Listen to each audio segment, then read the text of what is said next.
जय हिंद दोस्तों, मैं किशन आप सबका स्वागत करता हूं और शुरू करते हैं आज के डिफेंस समाचारों को। यहां पर पहली अपडेट आ रही है दोस्तों, भारतीय नौसेना को मिलने वाले रफाल मरीन फाइटर जेट्स को लेकर बताया जा रहा है कि इस साल के अंत तक पहली बार फ्रांस का Rafale marine fighter jet INS Vikrant पर लैंड करेगा। और ये सिर्फ एक लैंडिंग नहीं होगी, बल्कि भारतीय नौसेना में 26 राफेल मरीन फाइटर जेट्स की एंट्री की शुरुआत होगी। इन ट्रायल्स में देखा जाएगा कि राफेल एम आईएनएस विक्रांत के स्की जंप, अरेस्टिंग गियर और डेक सिस्टम के साथ कितनी अच्छी तरीके से काम करता है।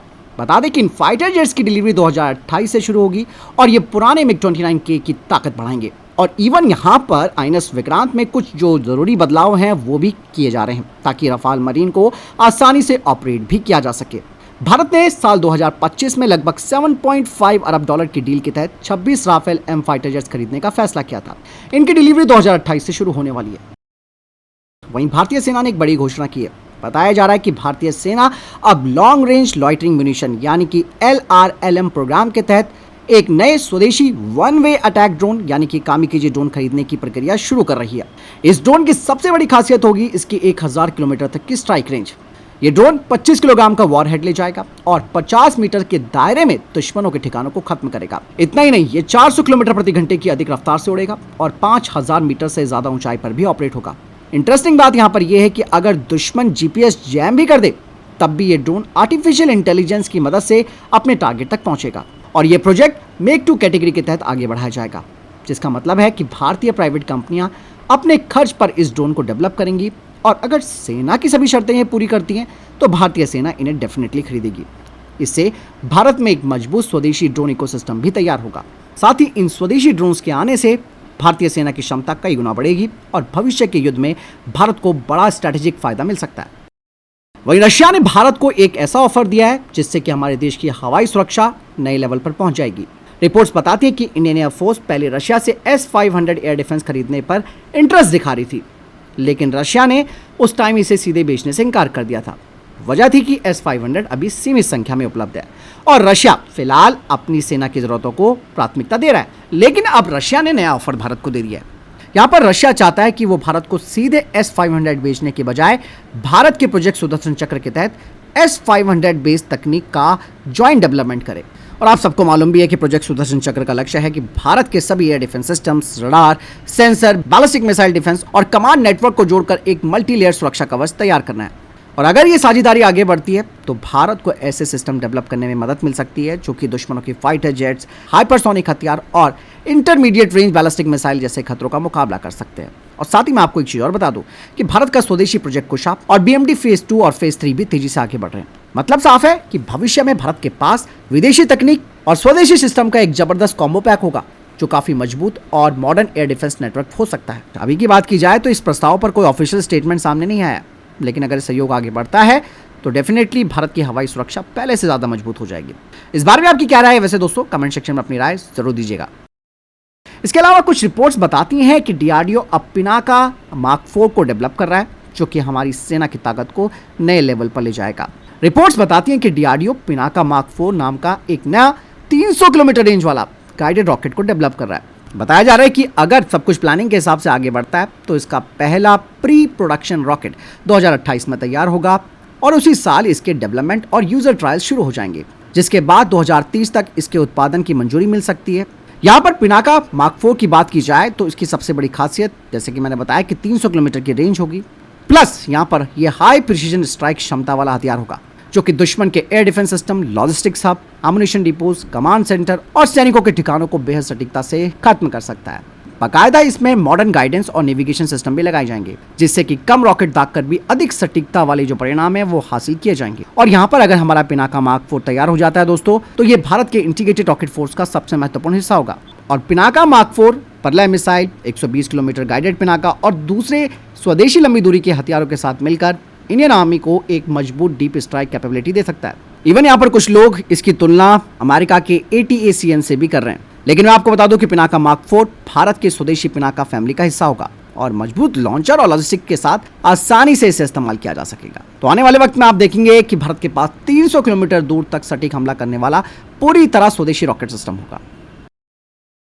बढ़ते नेक्स्ट अपडेट की तरफ।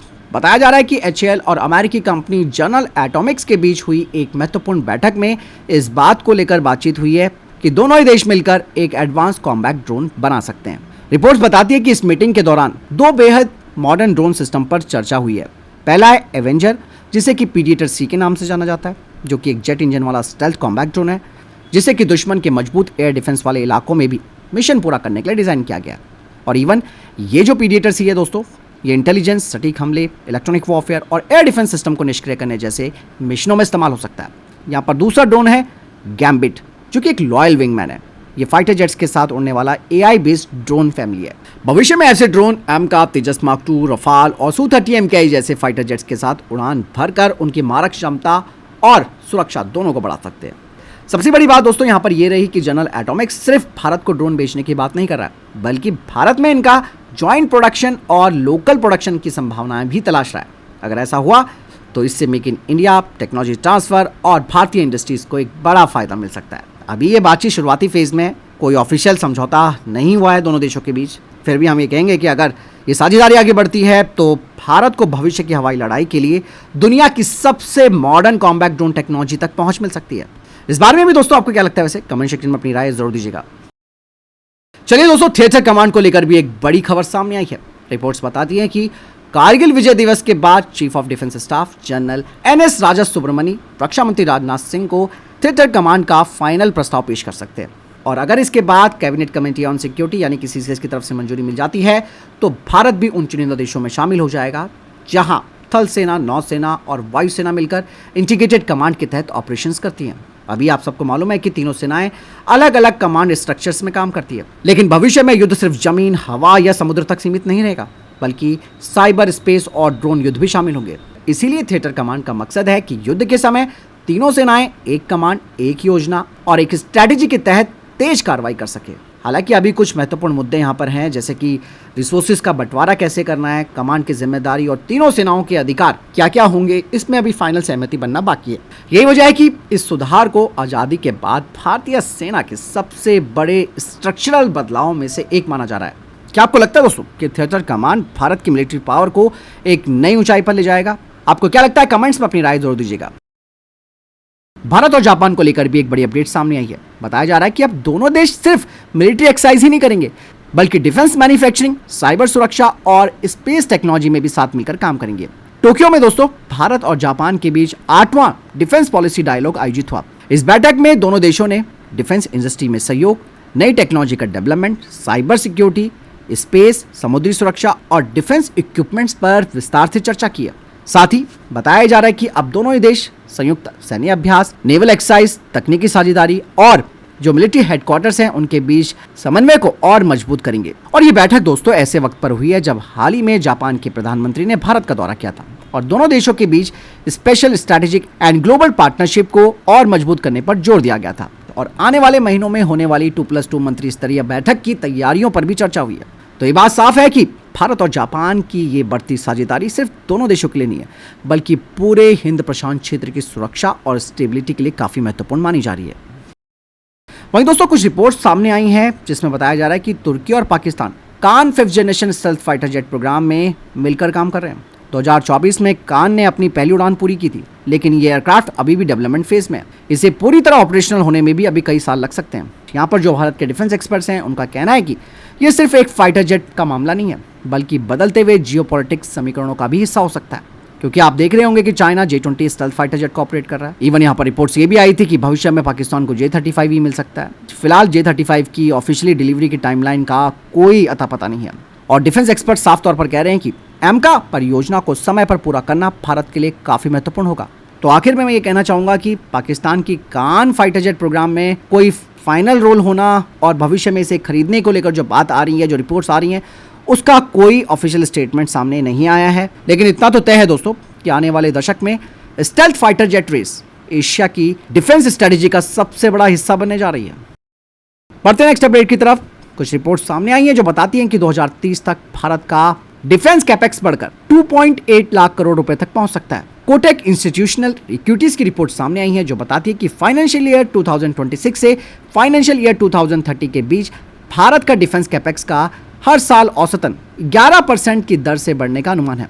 इसका सबसे बड़ा कारण है कि सेना का तेजी से मॉडर्नाइजेशन होना, स्वदेशी डिफेंस प्रोडक्शन का बढ़ना और भारत का लगातार डिफेंस एक्सपोर्ट का बढ़ना। रिपोर्ट्स बताती है कि 2021 से 2026 के बीच डिफेंस परियोजनाओं के लिए एक्सेप्टेंस ऑफ नेसेसिटी में लगभग 10 गुना बढ़ोतरी हुई है। इससे आने वाले वर्षों में 6.5 से 7 लाख करोड़ रुपए के नए डिफेंस ऑर्डर मिलने की संभावनाएं बताई जा रही हैं।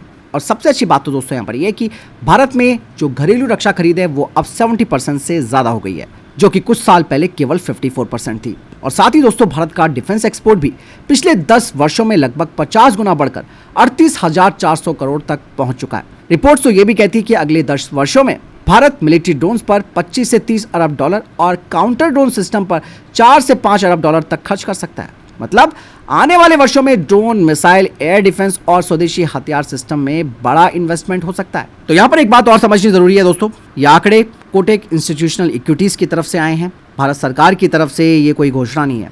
और अगर इस रिपोर्ट के अनुमान सही साबित होते हैं तो डेफिनेटली भारत का रक्षा क्षेत्र और मेक इन इंडिया अभियान नई ऊंचाई तक पहुंच सकता है। दोस्तों हाल ही में उत्तर प्रदेश के महाराजगंज जिले में सिनौली भारत नेपाल बॉर्डर के पास एसएसबी ने कैलिफोर्निया के रहने वाले एक अमेरिकी नागरिक जॉर्डन ब्राउन को हिरासत में लिया। अधिकारियों के मुताबिक इसके पास कोई लीगल डॉक्यूमेंट्स नहीं थे और ये बिना डॉक्यूमेंट्स के नेपाल में एंटर करने की कोशिश कर रहा था। जब इससे पूछताछ की गई तो इसने अपनी यात्रा के बारे में बताया, ये कैसे भारत पहुंचा, जिसमें कि इसने बताया कि चाहे थाईलैंड में इसका पासपोर्ट गुम हो गया था, फिर ये समुद्र के रास्ते श्रीलंका पहुंचता है, श्रीलंका के बाद ये गोवा पहुंचता है और फिर ये नेपाल जाने की कोशिश करता है। कुछ रिपोर्ट्स तो ये भी कह रही है कि ये अमेरिकी सेना का एक रिटायर्ड ऑफिसर भी है। फिलहाल यहाँ पर जांच एजेंसियां उसकी पहचान, उसकी यात्रा का जो भी विवरण है और गिरफ्तारी से पहले उसकी गतिविधियों की जांच कर रही है। बाकायदा इसके ऊपर इमिग्रेशन और विदेशी नागरिक से जुड़े कानूनों के तहत मामला दर्ज कर दिया गया है। दोस्तों अमेरिका ने पहली बार युद्ध में वन वे अटैक सी ड्रोन का इस्तेमाल किया, वो भी ईरान के खिलाफ। ये एक सी कामिकाज़ी ड्रोन है। इस ड्रोन के साथ फाइटर जेट, नौसैनिक युद्धपोत और हवाई कामिकाज़ी ड्रोन्स भी तैनात किए गए थे।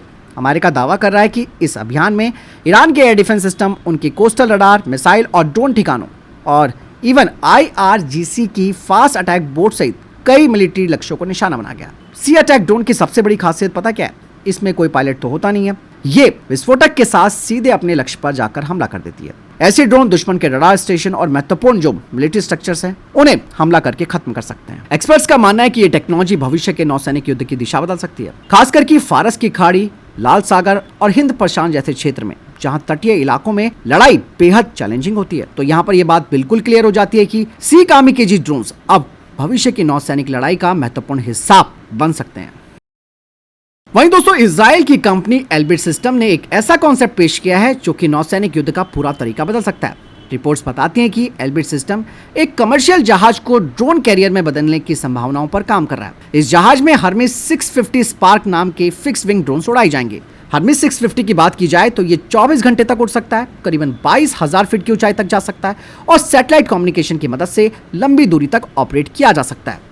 इसका मेन काम होगा दुश्मनों की निगरानी करना, खुफिया जानकारी जुटाना, टारगेट की पहचान करना और समुद्र में दूर तक नजर रखना। यानी कि ये जो मालवाहक जहाज है वो एयरक्राफ्ट कैरियर की तरह फाइटर जेट्स नहीं उड़ाएगा, बल्कि लंबे समय तक निगरानी करने वाले ड्रोन का मोबाइल एयरबेस बनेगा और जरूरत पड़े तो ये ड्रोन अन्य हथियारों या फिर लॉइटिंग म्यूनिशंस को लक्ष्य की जानकारी भी दे सकते हैं। फिलहाल ये कॉन्सेप्ट है। एल्बिट ने अभी किसी ग्राहक, किसी कॉन्ट्रैक्ट, समुद्री परीक्षण या फिर सर्विस में शामिल करने की तारीख की घोषणा नहीं की है।